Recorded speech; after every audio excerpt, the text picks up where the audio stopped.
안녕하세요. 의지대학교 안경학과 박사과정을 밟고 있는 신광호라고 합니다. 제가 이번에 발표할 내용은 소프트 콘택트 렌즈 중 소프트 렌즈 매테리얼입니다. 소프트 렌즈 매테리얼에 대해 도입부에 대해 알아보겠습니다. 먼저 잠시만 펜을 쓰겠습니다.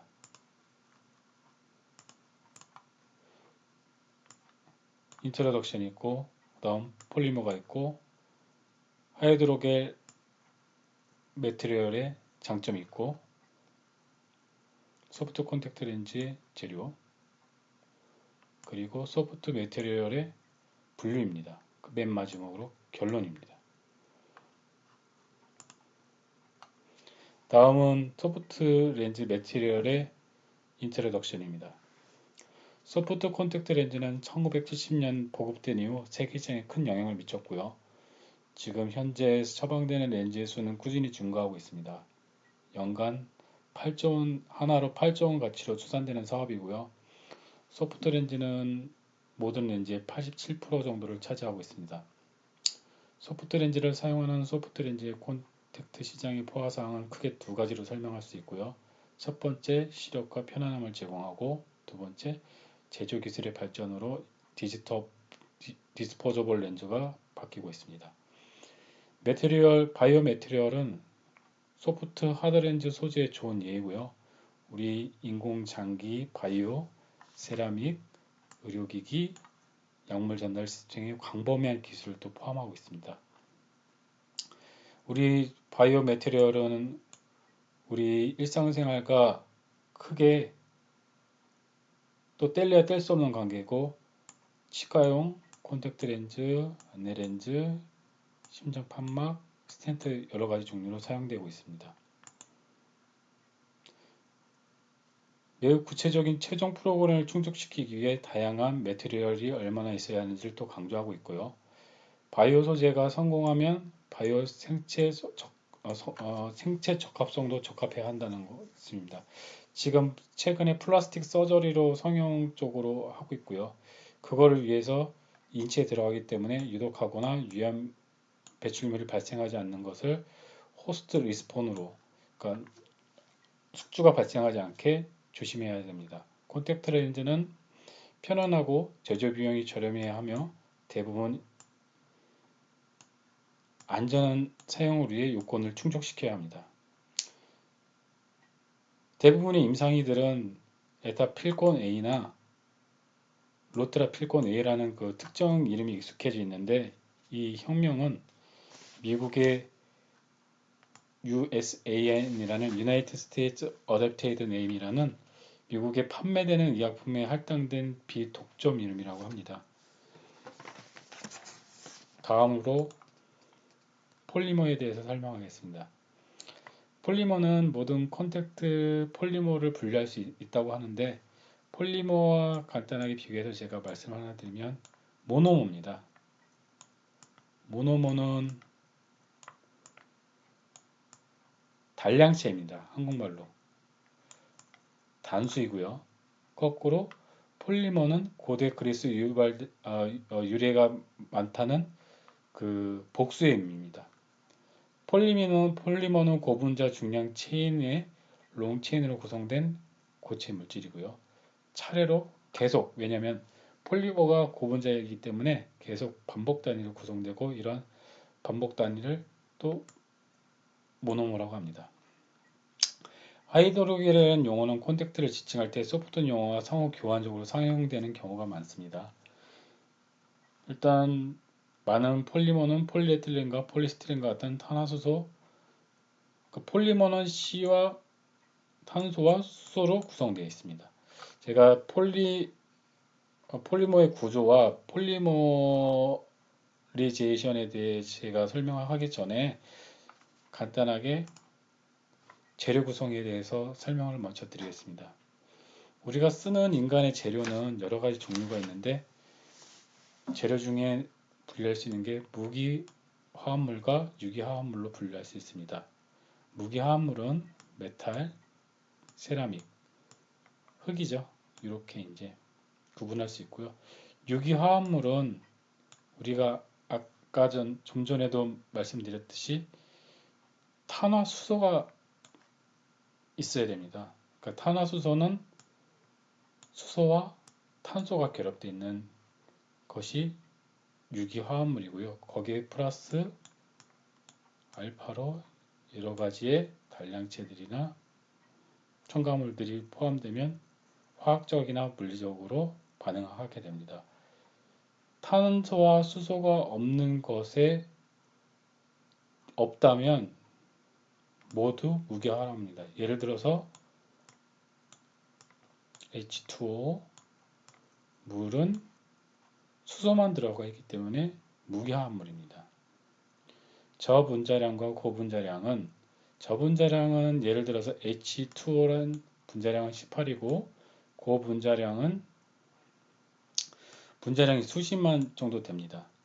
고분자량 유기화합물 고분자는 과거에는 거대 분자라고 지칭했었습니다.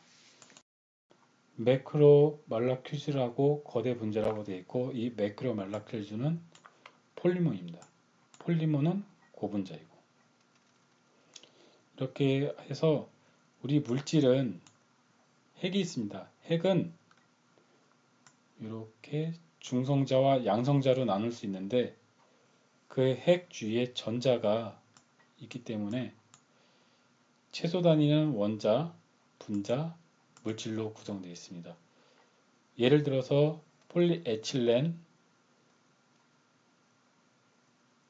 에틸렌이 중합 반응을 일으킬 때 폴리에틸렌이 생성되는 겁니다.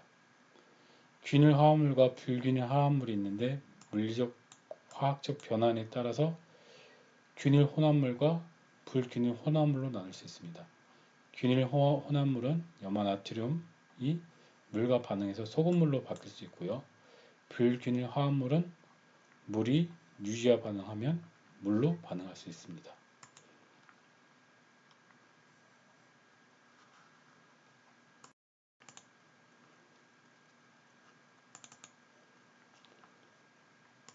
폴리머의 구조에 대해서 설명하겠습니다.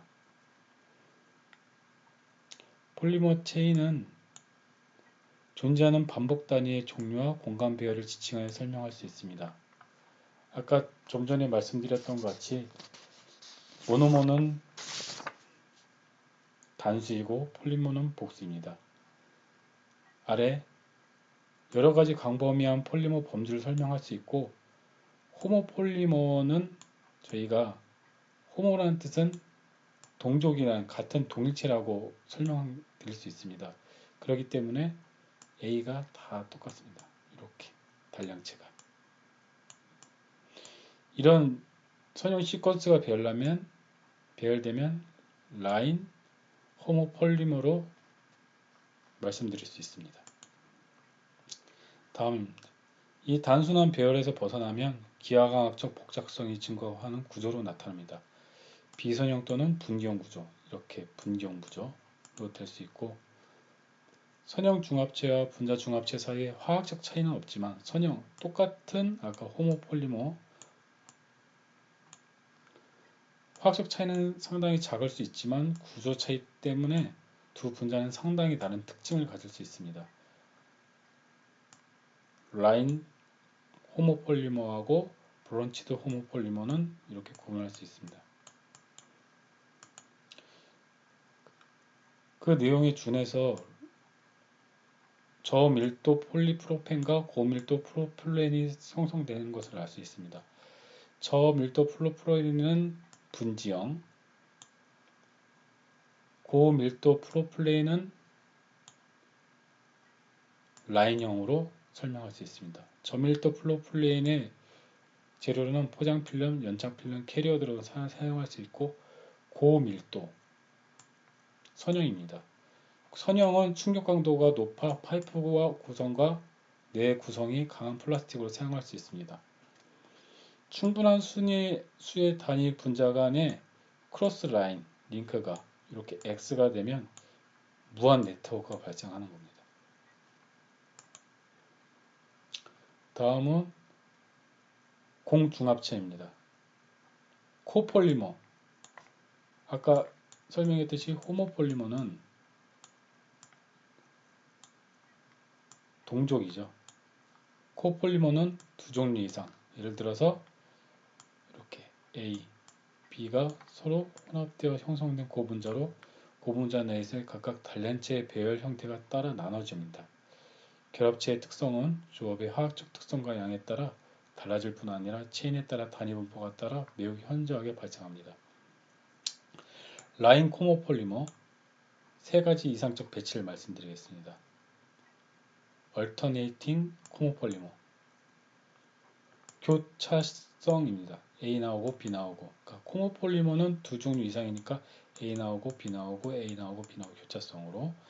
그 다음에 B번 블록 코모폴리머 말 그대로 블록형. 저희 레고 있죠? 레고 장난감 같이 이렇게 블록형으로 블록형 복합체를 설명드릴 수 있고요. 다음에는 랜덤 코모폴리머입니다. 숫자의 배열이 일정치가 않습니다. 뭐 A가 3번 나왔다, B가 2번 나왔다 할 수도 있고요. 분지형 그래프트 코모폴리머입니다. 가지 중합체 그래프트 말 그대로 A 호모폴리머 코폴리머이기 때문에 다른 중합체가 나올 수 있고 이렇게 해서 가지 형태로 계속 늘어나는 것입니다. 다음은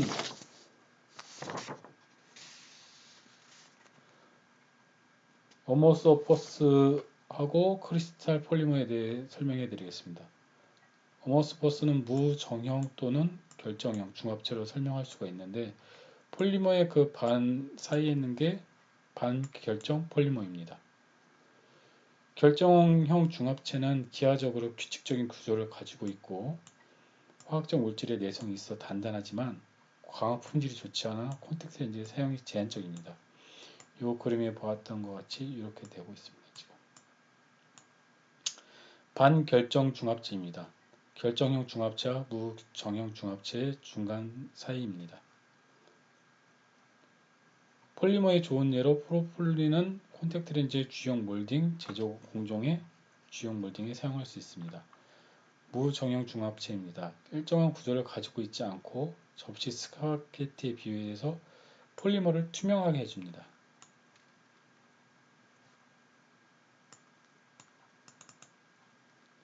폴리머리제이션입니다. 흔히 중합 반응이라고 반응이 빠졌으면 죄송합니다. 중합 반응이라고 합니다. 모노머의 긴 연쇄 반응입니다. 고분자에.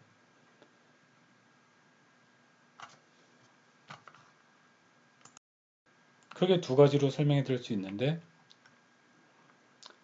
컨덴세이션 폴리머와 에디셔널 폴리머로 설명해 드릴 수 있습니다. 컨덴세이션 폴리머는 고분자를 만드는 반응 중 하나로 두 개 이상의 분자가 반응하여 간단한 구조의 분자가 빠져나가면서 고분자를 만들어내는 반응입니다. 반응이 강한 작용기의 두 개 이상의 서로 다른 단위체가 교대로 결합할 때 물 분자가 빠져나가 중합 반응이 일어나는 경우를 말하고 축합 반응이라고도 말하고 있습니다. 이렇게 사용해서 만든 고분자로는 폴리아마이드, 폴리에스테, 우레탄, 베이커라이트가 되어 있습니다. 에디션 폴리머는 뒤에 또 설명하겠지만 체인 폴리머제이션과 상당히 연관성이 있습니다. 우리가 쓰는 하이드로겔은 일반적으로 체인 그로스 에디션이 형성됩니다. 콘택트 렌즈 재료를 만들기 위해 인그리던트, 재료가 필요하다는 것을 확립하는 게 중요합니다. 첫 번째, 단량체, 두 번째, 크로스 링크 에이전트, 게시제, 세 번째, 언이니티에이터입니다.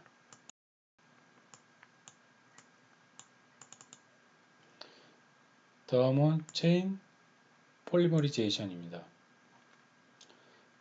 체인 폴리머리제이션에 사용되는 폴리머는 불포화가 되어 있고 비닐 모노머라고도 합니다.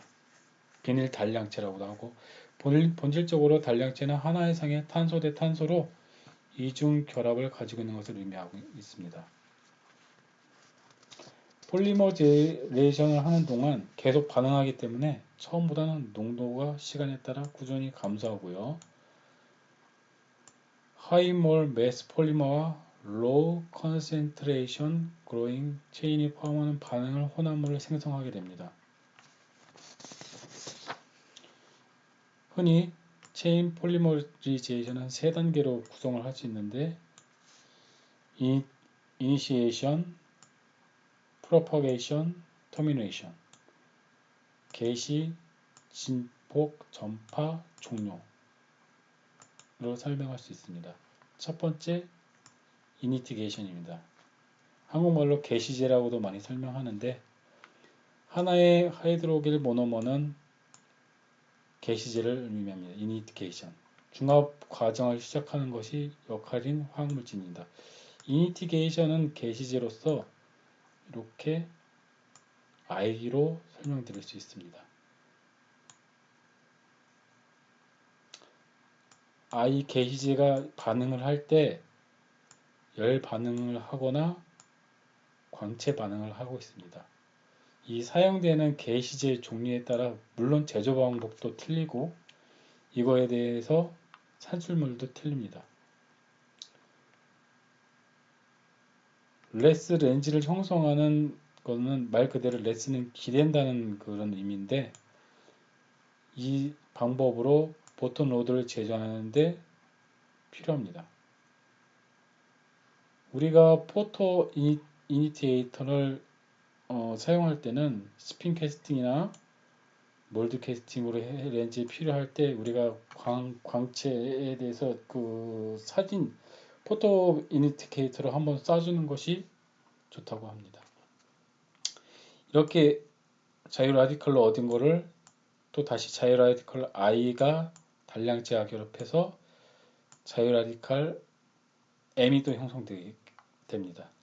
자유 라디칼이라는 것은 프리 라디칼은 짝짓지 않은 원자의 단위를 모노머와 결합할 수 있어 프리 라디칼로 형성할 수 있습니다. 하이드로겔 중합을 때때로 프리 라디칼 중합이라고 합니다. 전파 증식입니다. 모노머의 라디칼은 모노머 유닛과 결합하여 또 다른 새로운 화합물을 만듭니다. 아까 전에 라디칼 M이 다시 생겨갖고 단량체와 또다시 결합해서 또다시 IMM 개시 라디칼 단량체가 또 생겨서 결과로서는 모노머의 단위로 구성될 수 있고 계속 M 반응을 하고 있습니다. 이렇게 종류는 관련된 활성화탄소는 반응성이 매우 높기 때문에 불가피하게 반응성을 있는 다양한 방법을 찾기 때문에 일반적으로 모든 모노머가 다 소모될 때까지 중합이 지속되지는 않습니다. 그리고 저희가 폴리머레이제이션을 크게 두 가지로 설명할 수 있는데 첫 번째는 재결합입니다. 리컴비네이션입니다. 활성화탄소를 포함하는 성장 중인 두 분자가 만나서 그들이 손상되지 않은 전자를 공유하고 스테이블 컨벤트 본드를 형성하여 반응을 소멸시킬 때까지 발생합니다. 두 번째로는 디스프레포에이션입니다. 두 개의 산소가 수소 추출물을 통해 산소 작용할 때 발생하는데 그 하나는 포화 상태이고 하나는 불포화 상태입니다. 다른 말로 불균등화 반응이라고도 하고요. 한 물질이 동시에 산화되고 환원되어 각각 다른 생성 물질을 만드는 반응이라고도 합니다. 마지막입니다. 현재 소프트 콘택트는 다음과 같이 세 가지 종류의 주조 방법을 설명해왔고요. 아까 이니티케이션 게시제를 설명할 때 레스 커팅, 스핀 캐스팅, 캐스팅 몰딩 이렇게 일반적으로 많이 사용하고 있습니다. 이러한 제조법에 따라서 렌즈의 결과 물질이 영향이 많이 있고요. 매우 다른 조건, 폴리머레이제이션, 중합 반응을 겪게 됩니다. 물질이 처리되는 방법은 임상 성능에서 물리적, 화학적 특성에 이르기까지 모든 측면에서 영향을 미칠 수가 있습니다. 제 발표 내용은 여기까지고요. 지금까지 경청해 주셔서 감사합니다.